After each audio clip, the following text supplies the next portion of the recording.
n'y a rien de plus beau comme contexte de communication et de storytelling qu'un contexte chaotique. Si je te pose la question, qu'est-ce qui est selon toi le meilleur format narratif qu'un courtier devrait utiliser sur les réseaux sociaux pour générer de l'engagement, mais du témoignage de clients, des visites virtuelles narratives ou des conseils? Ce qui est magnifique avec le cerveau, c'est que le mec ne sait pas ce qui est vrai. Quand je m'assois avec les gens et je leur pose la première question que je vais demander aux gens, c'est quelle est votre motivation à vendre votre propriété? C'est quoi votre projet?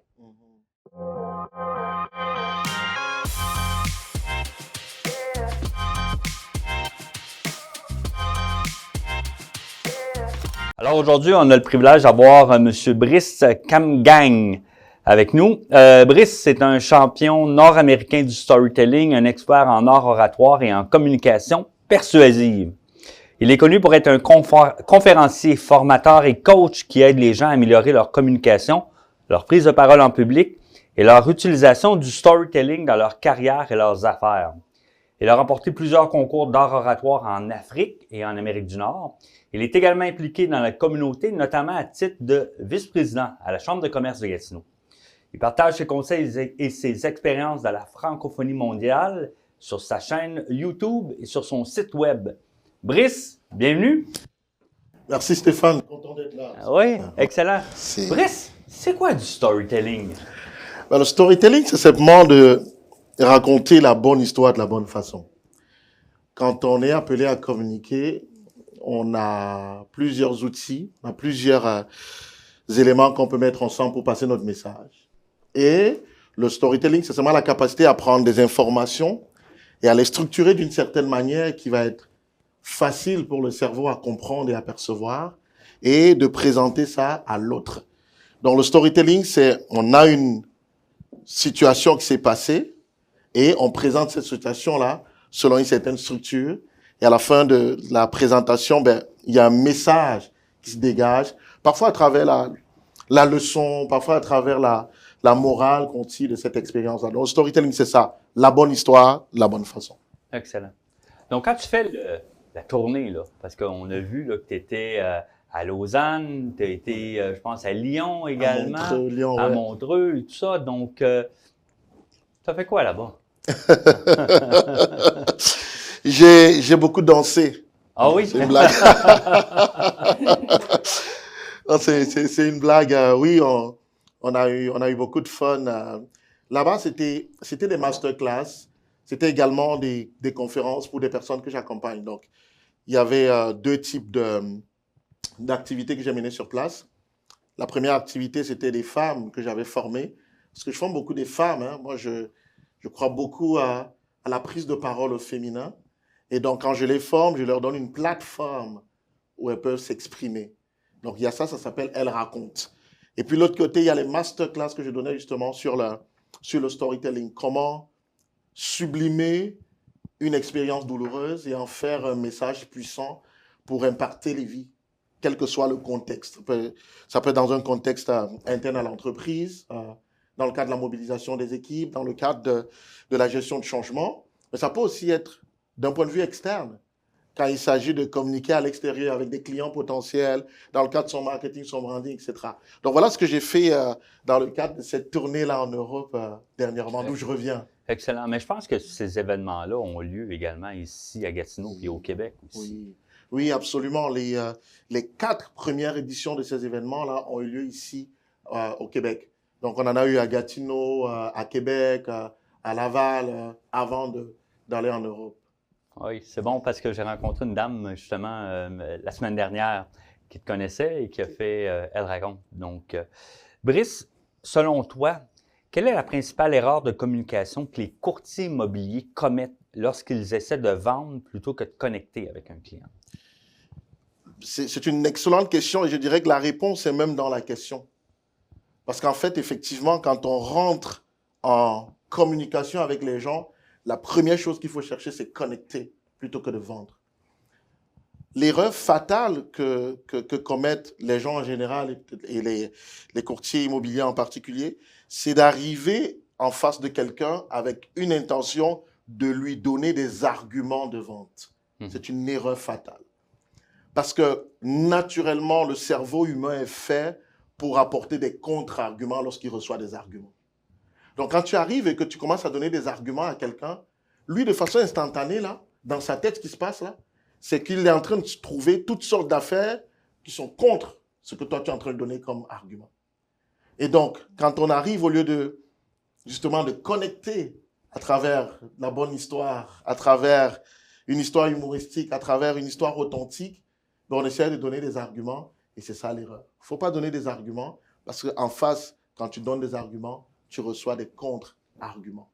Et ça se fait même de façon inconsciente chez l'autre. Ouais, puis souvent, qu'est-ce que je vois, c'est que je vois beaucoup du transactionnel plutôt que du relationnel. Je te dirais, dans les propos que tu me donnes, je vois beaucoup la construction d'une relation avec un client, avec un humain. C'est ça. Puis, tu sais, on parle de courtier immobilier, mais en fin de compte, tous les commerciaux, là, toutes les personnes qui font des travaux, en fin de compte, de la prospection, de la vente à tous les niveaux, ça s'applique à eux. Mais tu sais, je vois beaucoup la relation entre les deux, là, justement le transactionnel versus le relationnel, donc bâtir des relations avec les gens. Surtout dans une société comme aujourd'hui où on a, tu sais, il y a énormément de fraude, d'arnaques, on en entend pratiquement tous les jours. Puis, on a toujours quelqu'un à l'intérieur de notre réseau qui s'est fait arnaquer ou qui a eu un problème quelconque. Donc, l'importance, justement, de développer cette relation-là avec l'humain, avec les autres humains, justement dans le but de pouvoir bâtir une situation de confiance. Donc, comment un courtier ou une personne qui travaille en vente peut-il développer son propre pitch personnel?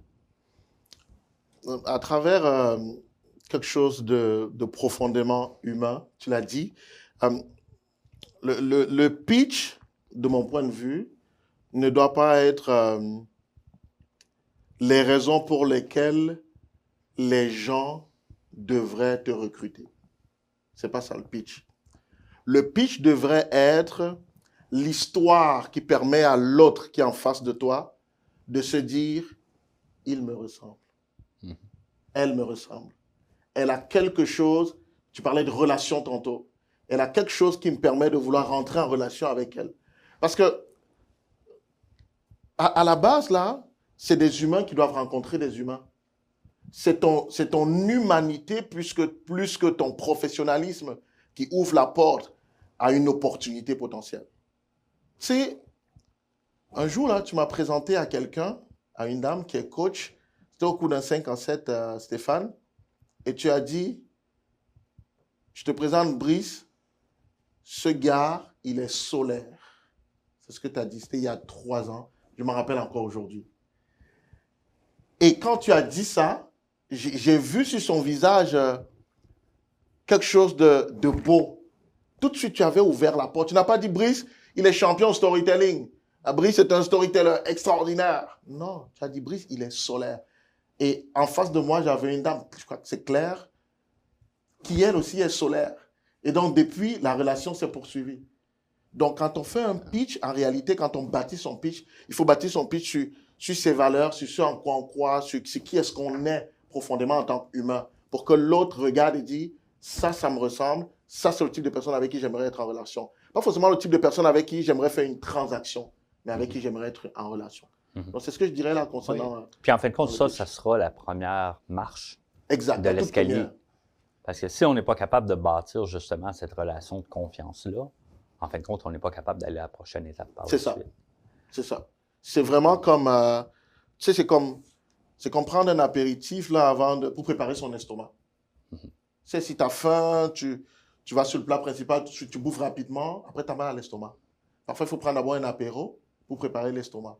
Et donc, la première marche, c'est ça, c'est la dimension humaine, c'est la dimension similarité, c'est de se dire, OK, cette personne-là, c'est une personne qui a des choses qui me conviennent, qui me ressemblent à moi. Ça, c'est la première marche. Ouais. J'aime beaucoup ce que tu mentionnes parce que c'est souvent, on l'a vu dans les dernières semaines, il y a des baisses du taux directeur de la banque. Puis là, tout à coup, tous nos contacts sur les médias sociaux qui sont en immobilier vont annoncer il y a une baisse de taux. Voilà. Donc, sans nécessairement expliquer la conséquence de la baisse de taux ou de dire, écoute, en fin de compte, La dernière base de taux, c'est 0,25, mais en réalité, c'est un cumulatif de 1,70 si on regarde dans les derniers 18 mois. Donc, le voir dans cette perspective-là amène justement une histoire qui est totalement différente par rapport aux gens. Absolument. Donc, Absolument. Et ça, justement, ça permet aux gens de venir travailler justement cet élément de différenciation. Absolument. Donc, au-delà, on sait qu'on est dans un marché saturé, on sait que les conditions de marché, particulièrement en immobilier, mais je pense dans tous les objets, avec je vais utiliser un anglicisme, puis là, on n'aime pas ça quand je parle en anglais, mais un high price ticket, donc un article de consommation à coût élevé, donc que ce soit des meubles, que ce soit de l'automobile, que ce soit de l'habitation. On sait là, qu'il y a certaines insécurités là, suite au dernier budget fédéral qui se présentent. Comment on est capable de tirer notre épingle du jeu dans cette situation comme ça? Quand la seule chose qui me semble que quand je regarde mes collègues dans l'industrie du courtage, que ce soit ici à Gatineau ou que ce soit ailleurs en province, je vois toujours la même chose. On nous parle de statistiques, on nous parle de taux d'intérêt, puis des fois, du bling-bling là, qui selon moi, n'est pas lié à l'immobilier. Ouais, c'est un très bon point, Stéphane. Et puis, moi, je trouve que il n'y a rien de plus beau comme contexte de communication et de storytelling qu'un contexte chaotique. C'est dans le chaos, c'est dans la peur, c'est dans la crise que naissent les meilleures histoires à raconter. Et moi, ce que je pense, vous, en tant que courtier immobilier, ce que vous devriez faire, c'est de construire un narratif autour de, votre propre vécu, parce qu'on est toutes passés par des crises dans notre vie. On a tous peut-être connu 2008, on n'en est pas mort, on est là, on continue de résister. On a tous eu des situations familiales, personnelles, où c'était la crise, où c'était difficile, où on pensait que tout était fini. Et on est encore là aujourd'hui, debout. On continue de vivre, on continue de bosser, on continue d'être utile au monde. C'est de rappeler ça aux gens. C'est de leur raconter l'histoire du chaos par lequel eux-mêmes ils sont passés par le passé. Et ils sont encore là aujourd'hui. Donc, s'ils ont pu s'en sortir par le passé, c'est encore possible aujourd'hui. C'est le cerveau humain pour nous protéger, parce que c'est ça l'une de ses principales fonctions. Là, c'est pour ça qu'on a peur du changement, on a peur d'oser, on a peur quand on reçoit une nouvelle qui peut être... on a peur et tout, parce que le cerveau, il veut nous rendre sécuritaires, là. Ce qu'il faut faire, c'est d'aller rassurer ce cerveau-là, qui est la partie du cerveau... il y a le docteur Marlin qui a divisé le cerveau en 3 parties. Il a parlé du cerveau primitif, il a parlé du cerveau de tout ce qui est mémoire, et il a parlé du cerveau qui est néocortex. Et le cerveau primitif, c'est lui qui est vraiment le cerveau de l'instinct, de la protection et tout. Donc, au lieu d'aller parler, par exemple, au néocortex qui est très rationnel, justement, argumentaire et tout, vous savez, ça va bien aller, etc., machin, ça c'est le cerveau néocortex. Non, il faut aller parler au cerveau primitif qui, lui, est agité, là, qui a peur, et lui dit, calme-toi, regarde, par le passé, là, tu as vécu ceci, et tu t'en es sorti. Et là, dès qu'il reprend ça, il peut donc remettre l'être humain en confiance et lui dire, dans ce contexte-là, c'est peut-être les meilleurs deals vont peut-être sortir de là. Parce que 2008, pendant la crise, là, parfois là où on a eu des meilleurs deals. Donc aujourd'hui, qu'on est en train de vivre une situation de quasi-récession avec les annonces du gouvernement, il y a peut-être l'opportunité d'aller trouver de belles choses là-dedans. Ouais. Donc voilà, moi, je pense, le narratif qui peut être construit autour de la situation pour tirer son épingle du jeu. Ralentissement, mais pas de baisse de prix. Donc, ça, c'est qu'est-ce qu'on s'est fait dire lors d'une conférence dans les dernières heures. Donc, mais il y aura des opportunités. Donc, en fin de compte, ce que j'aime particulièrement de ce que tu dis, c'est que à ce moment-là, basé sur l'information que tu nous partages aujourd'hui, on serait littéralement capable de transformer une simple description d'une propriété. Donc, c'est 2 étages, 2000 pieds carrés, 4 chambres, 2 salles de bain, garage double, piscine, tout ça, en vraiment quelque chose de captivant, une histoire captivante qui toucherait l'émotion et accélérerait justement la décision d'achat en travaillant le cerveau primitif. Ça fait du sens? Ça fait du sens. OK. Excellent. Parce que j'ai des gens dans mon environnement que je pense que le cerveau primitif, eux autres, étaient vraiment en mode très stimulé. Quel conseil tu donnerais pour utiliser le storytelling pour désamorcer des situations difficiles? Tu sais, disons, une propriété qui est affichée à un prix trop élevé, peut-être une propriété qui a été négligée dans le temps. Donc, comment on est capable d'utiliser le storytelling de manière persuasive pour aider la personne sans la blesser à réaliser cette situation-là? Ce qui est intéressant avec ça, c'est, une fois de plus, c'est toujours d'aller dire, OK, j'ai en face de moi un être humain qui a ses craintes, qui a ses doutes en fonction de ce que représente la propriété.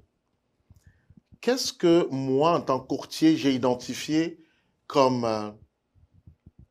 force, comme avantage à avoir cette propriété-là? Soit ce prix-là, c'est une question de prix, soit le fait que la propriété est dégradée, qu'il faille faire de la réno et tout. Qu'est-ce que moi, j'ai identifié comme avantage là-dedans? Et cet avantage-là, maintenant, je dois absolument connecter ça à une expérience réelle vécue par le passé. Parce que tout est construction narrative. Hein. Le cerveau, tu sais, quand tu parles à quelqu'un, la personne est là, elle se raconte une histoire avec les informations que tu lui donnes. Tu sais, quand elle voit le prix trop élevé, là, le cerveau primitif lui dit, hey, écoute, là, tu vas pas, tu sais, aller finir tout ton argent là-dedans. Écoute, les lendemains ne vont pas être faciles, là. Écoute, et si, et si, et si, et si. Et donc, pendant que la personne a cette construction narrative qui est négative, il faut que toi, tu arrives avec une construction narrative qui est plutôt positive.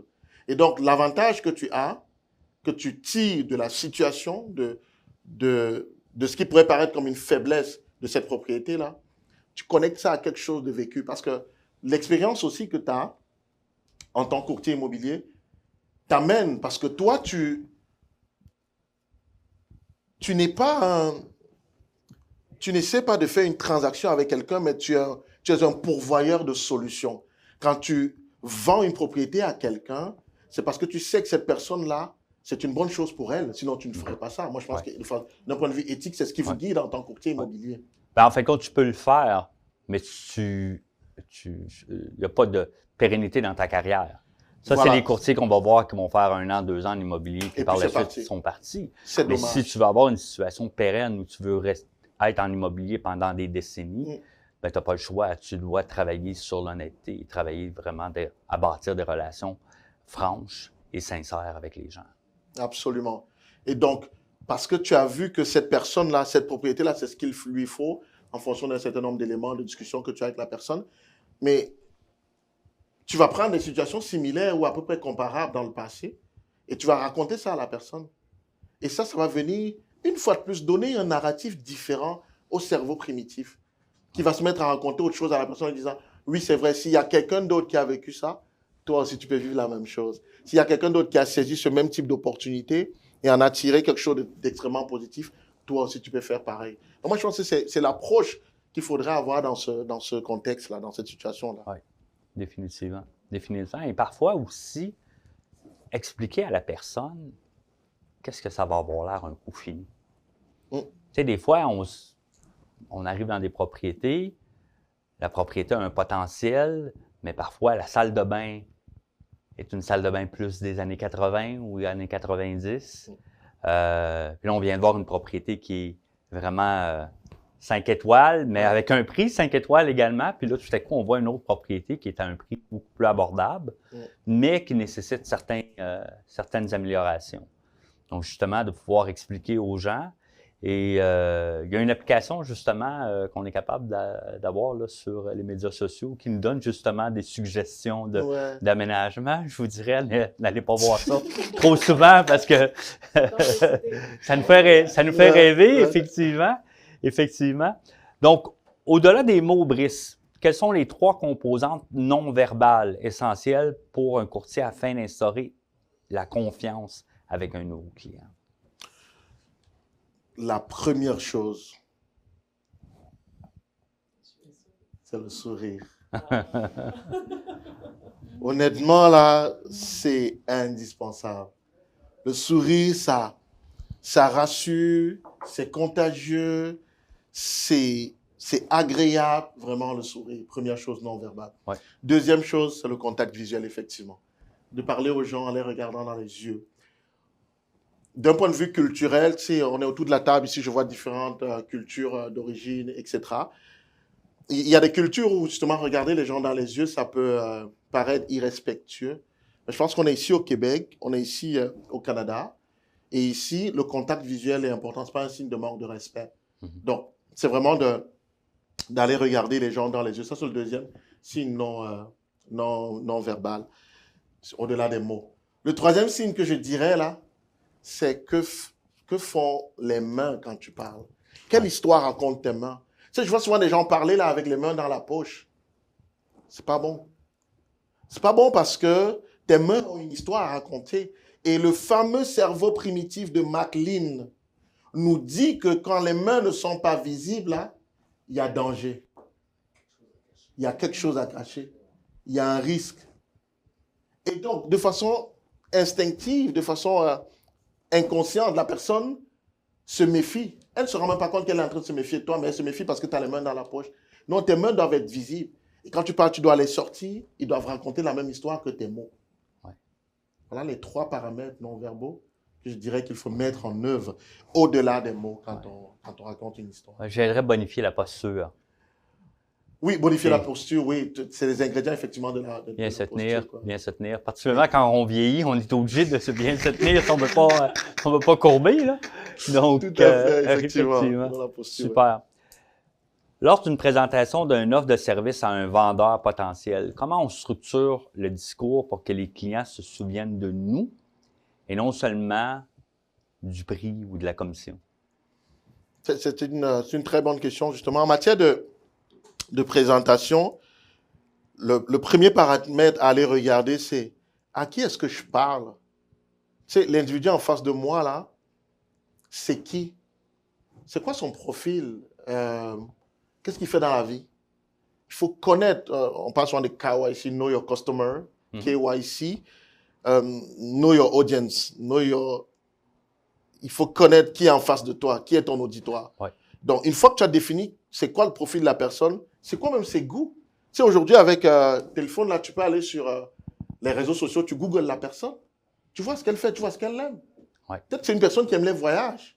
Peut-être une personne qui aime les fleurs. Peut-être, une fois que tu as identifié qui est cette personne, qu'est-ce qu'elle aime, tu dois injecter dans ta présentation les ingrédients de ce que la personne aime. Ouais. Ça permet d'être très mémorable. Et que la personne ne se souvienne pas seulement du prix, justement, et qu'elle se souvienne des choses auxquelles elle s'identifie. Imagine c'est une personne qui aime le jardinage et que tu parles, dans le cadre de ta présentation, tu évoques les fleurs, comme ça. Elle, chaque fois que la personne va arroser ses fleurs le matin, là, elle va penser à toi, en arrosant ses fleurs. Tu vas être présent.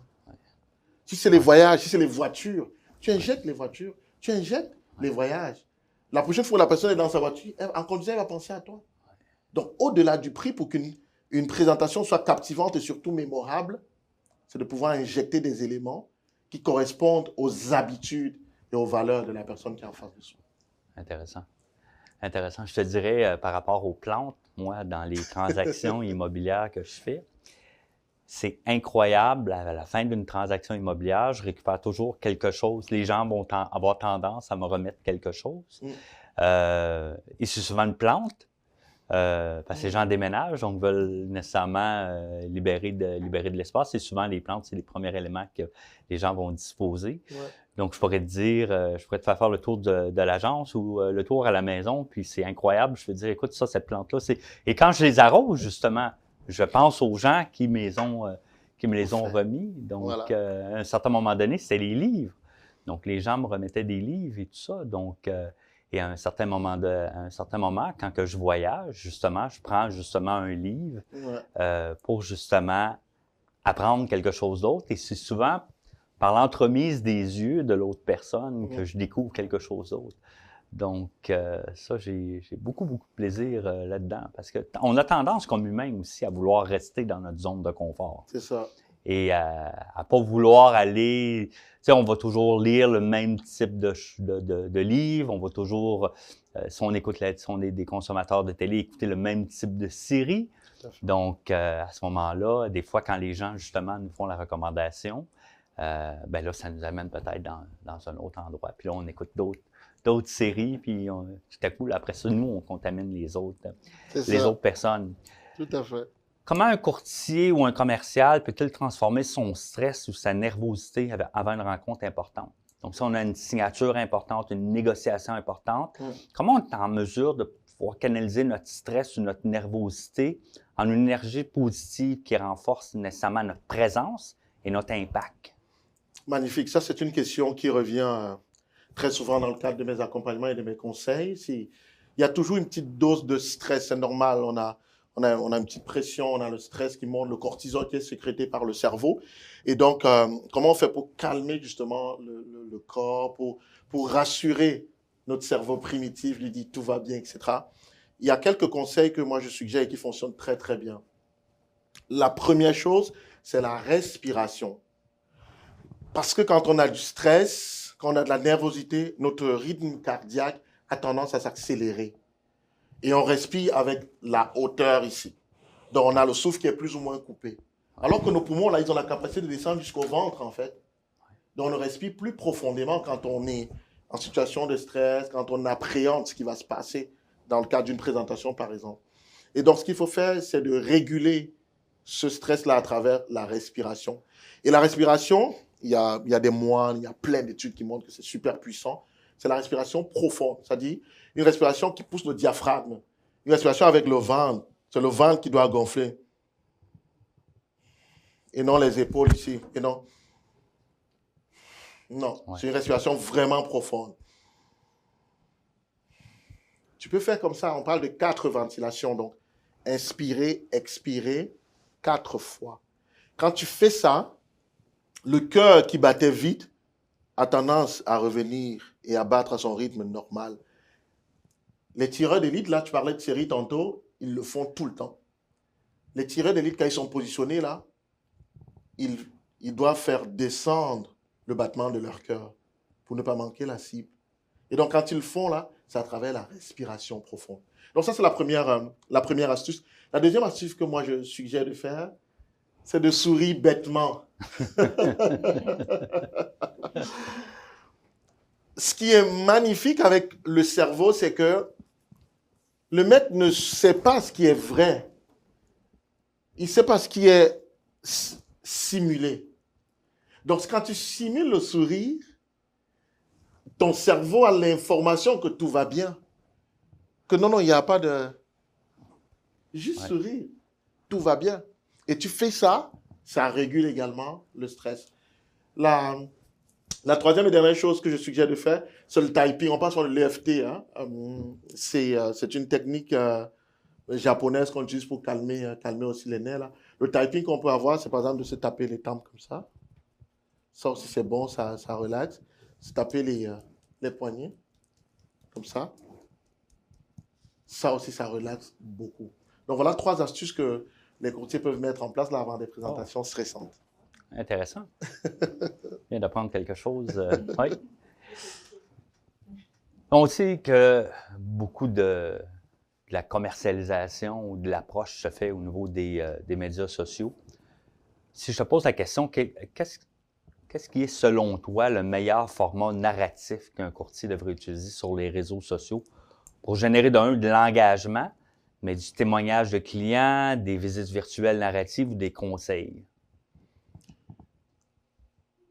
Ce que moi, je recommande en premier. En fait, je pense que dans le processus, il y a 3 dimensions. Il y a 3 types d'histoires qu'il faut pouvoir présenter justement sur les médias sociaux. Le premier type d'histoire que moi je recommande là, c'est des histoires inspirantes. C'est-à-dire, tu parles des choses que tu as vécues, que tu as expérimentées, ou bien que des gens autour de toi, des mentors, des parents ont vécu. Et qu'est-ce que ça t'a enseigné, qu'est-ce que ça t'a apporté comme leçon? Je te prends un exemple concret. Moi, là, je suis storyteller et hier, j'ai vécu une expérience spéciale. C'est que je m'en vais à l'hôpital avec ma femme pour le contrôle de routine. Elle a accouché dernièrement. Félicitations. Merci, je suis nouveau papa. Et donc, elle a accouché nouveau papa pour une 4e fois. Une 4e fois, c'est ça. Ouais, nouveau ancien. C'est nouveau, mais pas si nouveau. C'est ça. Effectivement. Donc, on va pour faire le pansement de routine, elle a fait une césarienne et tout. Et puis là, on constate aussi qu'elle a quand même quelques difficultés respiratoires. Donc, on veut s'assurer qu'elle n'a pas d'embolie pulmonaire, qu'il n'y a pas de caillot de sang et tout. Donc, on est resté à l'hôpital beaucoup plus longtemps que prévu. Et là, on a le nouveau-né. Ma femme s'en va pour faire son scanner. Et moi, je suis le nouveau-né qui pleure. Il faut changer la couche. La couche a débordé. Voilà, je transpire, je ne sais pas comment faire. Respire, Brice, respire avec... Voilà, le typing. Et là, effectivement, c'est ce que j'ai fait. Je n'ai pas fait de typing, je ne pouvais même pas le faire parce que j'avais le bébé en main. Mais je respire profondément, je respire. Et là, ça me relaxe. Et là, je m'en vais dans la salle. C'est un nouveau-né, là, 1 semaine de vie. Wow. C'est tout petit, tout délicat. Ouais. Mais je m'en vais dans la salle de bain et tout. Dans la salle d'eau. Je fais descendre la planche à langer, là. Et je change l'enfant délicatement. Pendant qu'elle hurle, pendant qu'elle crie. C'est vraiment difficile pour moi. Mais j'y arrive. Et quand je finis et que je la prends comme ça dans mes bras, je me sens fier de moi. Ouais. De n'avoir pas laissé mon enfant, tu sais, sale avec les popos sur le corps. Ouais. D'avoir dit, je ne vais pas attendre que maman revienne. Je ne sais pas à quel moment elle va revenir. Je l'ai fait malgré le stress, la pression et tout. J'étais vraiment fier de moi. Cette histoire m'enseigne que dans la vie, là, si la valeur, c'est de prendre soin des autres, même quand c'est inconfortable, on finit par prendre soin des autres. Moi, je suis sur du courtier immobilier, je dirais, cette histoire, je vais la prendre pour dire, moi, je prendrai soin de vous, là, comme on prend soin d'un bébé, pour ne pas vous laisser dans la merde, ne pas vous laisser dans le popo. Ouais. Voilà le type d'histoire. C'est assez imagé, par contre. Voilà, très imagé, très humain. Ouais. Donc ça, c'est les histoires inspirantes. Le deuxième type d'histoire que je pense qu'il faut raconter, justement, c'est les histoires de crédibilité et d'attraction. C'est des histoires qui montrent que vous êtes un professionnel, vous savez de quoi vous parlez. Ouais. Ça, là, c'est les histoires des clients passés. Ouais. Quel est le mot? Quelle est la phrase? Quel est le cadeau qu'une cliente ou un client t'a offert dernièrement et qui t'a marqué? C'est peut-être une fleur, c'est peut-être un livre. Donc, raconte cette histoire, raconte la transaction, comment ça s'est passé au départ. Peut-être qu'au départ, la cliente était craintive, elle n'était pas très sûre. Puis finalement, tu l'as rassurée. Et après, elle s'est rendue compte que c'était tellement un beau deal pour elle que quand tu partais, quand vous avez terminé la transaction, elle t'a remis ce beau livre que tu tiens entre les mains et que tu peux présenter. Elle t'a remis cette belle fleur que tu peux présenter et dire, voici la fleur que la cliente m'a offerte. Ça, là, moi, ce que je fais au quotidien, c'est ça. C'est de faire des transactions qui vous donnent tellement satisfaction qu'à la fin, c'est vous qui me donnez un cadeau. Ouais. Ça, c'est le type d'histoire à raconter sur les... Puis souvent, tu sais, je tiens à souligner que dans les transactions dans lesquelles moi, je suis impliqué, je vais spécifier dans les transactions résidentielles que je suis impliqué, souvent la portion financière n'est pas le premier déclencheur. Souvent, la portion financière, le prix qu'on obtient pour la propriété, c'est le 2e ou 3e point. C'est les conditions, c'est les inclusions, c'est qui achète. Ma maison va être détenue par qui? Donc, quelle est mon histoire que j'ai bâtie dans ma maison, la maison d'amour que j'ai eue? Souvent, je vais vivre ça avec des gens un peu plus âgés qui vont vendre leur immeuble pour justement aller soit en condo, en copropriété ou en résidence. Souvent, ces gens-là vont apporter une attention tellement importante à savoir, est-ce que c'est une famille qui achète ma maison? Est-ce qu'ils ont des enfants? Et j'ai vu dans les dernières années faire des transactions immobilières à des prix moindres que l'offre la plus élevée dans le cas d'offres multiples, justement à cause de ce déclencheur-là. Wow. Parce que l'argent n'était pas l'élément numéro 1 dans la priorité de ces gens-là. Donc, ça, pour moi, c'est sûr que je vois ça, puis ça me ramène sur vraiment les valeurs et ça me ressente par rapport à quand je m'assois avec les gens et je leur pose la première question que je vais demander aux gens, c'est quelle est votre motivation à vendre votre propriété? C'est quoi votre projet? Et là, les gens ont tendance à s'ouvrir assez facilement. puis à nous parler de leur projet, justement. Donc, je veux vendre ma propriété parce que je veux réduire mon espace de vie ou j'ai plus l'énergie pour l'entretien de la propriété, ou j'ai rencontré un nouvel amoureux ou une nouvelle amoureuse, puis là, tout à coup, on va emménager ensemble dans la propriété du conjointe, puis finalement, je veux me départir de ma propriété. Dominique, tu veux ajouter quelque chose? Si les clients que tu représentes deviennent accessibles comme ça, c'est parce que tu l'es. Ils sont le miroir. Ouais. Si tu serais froid, OK, on va plus transactionnel. Ouais. Tu n'arrêtes pas tous ces échanges-là. Ouais. C'est tout à ton honneur. Merci. Merci. Ben, j'essaie de, avec les années, nécessairement, on vieillit, et avec l'âge, comme le bon vin, les humains ont tendance à s'améliorer. J'espère que ça s'applique à moi. Mais l'importance, justement, de la connexion humaine est de plus en plus importante dans ma vie, à dire quelle différence que je peux faire, justement, dans la vie des clients que je représente, mais également dans la vie des courtiers qui sont chez nous. Comment je peux être, justement, cet élément d'appui et ce catalyseur, justement, pour aller plus loin. Dernière question. Oui. Dans un contexte immobilier où la transaction est majeure, comment articuler l'appel à l'action, qu'est-ce qu'on appelle le call to action, qui ne soit pas vu comme agressif, mais qui incite clairement le client à passer à la prochaine étape? Ça aussi, c'est un excellent point. D'ailleurs, il est très, très recommandé de donner un appel à l'action, un next step, une prochaine étape. Parce que les êtres humains sont mus par un biais cognitif qui s'appelle le statu quo. J'aime souvent raconter l'histoire de mon papa. Là, à l'époque, au Cameroun, mon papa avait une KE 70 Toyota. J'ai les voitures là depuis.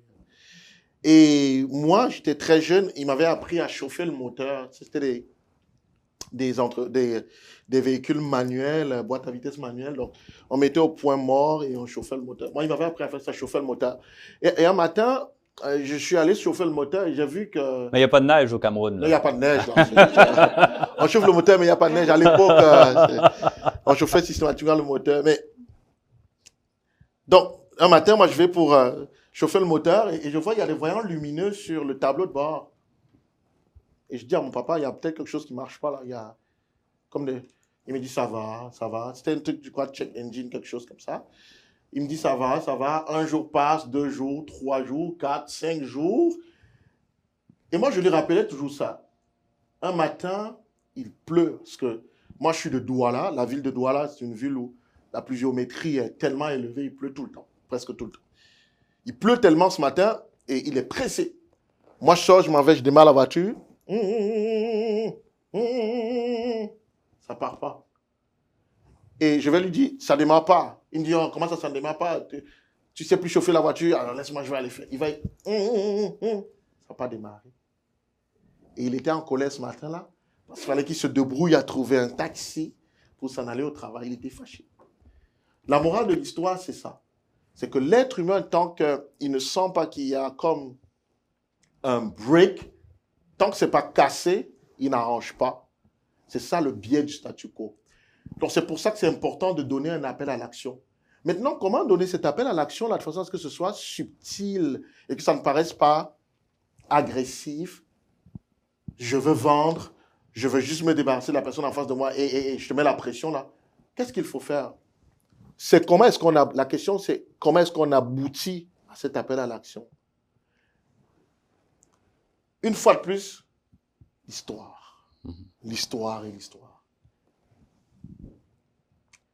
Quelle est l'expérience que tu as vécue par le passé avec des gens qui ont tardé à prendre de l'action? Tu pourrais dire à la personne en face de toi, tu sais, je veux juste te dire que dans ce genre de contexte, quand on a ce genre d'opportunité, par le passé, il y a eu telle situation avec un tel, et qui finalement, les choses ont plutôt basculé dans l'autre sens, plutôt que dans le sens qu'on aurait aimé, simplement parce que cette personne-là a tardé à passer à l'action. Donc moi, je t'encourage là pour la prochaine étape. Je ne sais pas quelles sont tes disponibilités, je ne sais pas quel est ton agenda, mais est-ce que tu penses que dans tel délai, tu pourrais faire telle chose ou telle chose?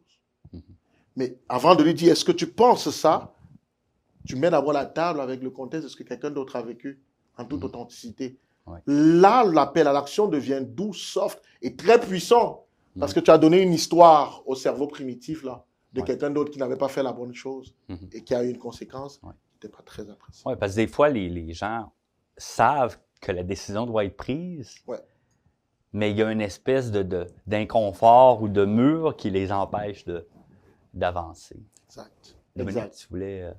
Est-ce que tu es plus avec une histoire, je vais dire, côté négatif, du risque possible, ou une histoire plus positive d'une même histoire qui est arrivée de personnes qui ont fait une action plus rapidement? Lequel t'avantagerait? Très bien. Tu as bien demandé lequel m'avantagerait en tant que courtier. C'est une très bonne question. Ben, ça va m'avantager, oui. Mais eux aussi, oui, parce que... Moi, je suis là pour les aider. Exact, parce que quand ils passent à l'action, là, c'est pour prendre quelque chose qui va leur faire du bien. Exact. Donc, ma recommandation, c'est une histoire négative. Parce que, une fois de plus, rappelez-vous, le cerveau veut nous protéger.